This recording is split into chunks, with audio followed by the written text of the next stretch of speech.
Okay, hi all. So I got a couple of questions about having significant figures in the Excel graph. So I'm kind of going to show you all how to change the number of decimal places and so forth. So here you see like I have entered some values. For an example, in your case, something maybe like the mass and the volume maybe.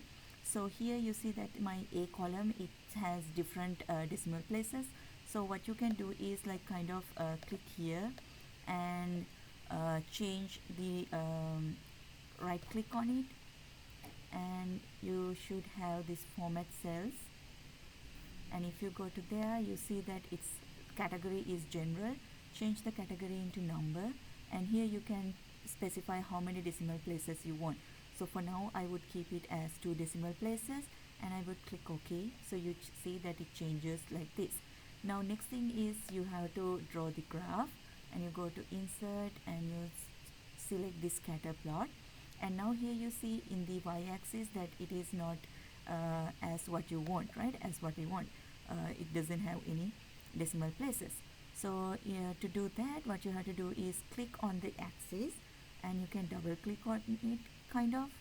So then you see this format axis appears, and if you go down you see this number category, and in the number again the category is general, so you kind of turn it into number.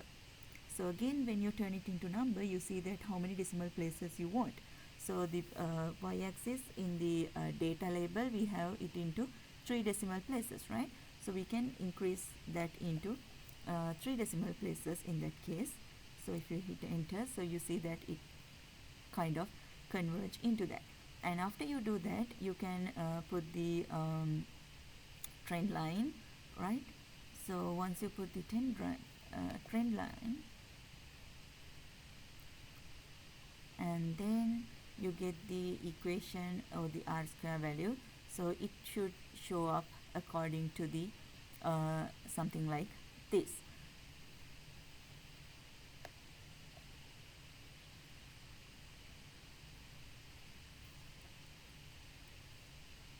And then you can kind of change the significant figures based on your calculations, right? Or so the R square value for 4 significant figures is fine, because here you have the 4 significant figures. And okay, so that's how you change the y-axis or x-axis, the number of decimal places, and you get the R square value.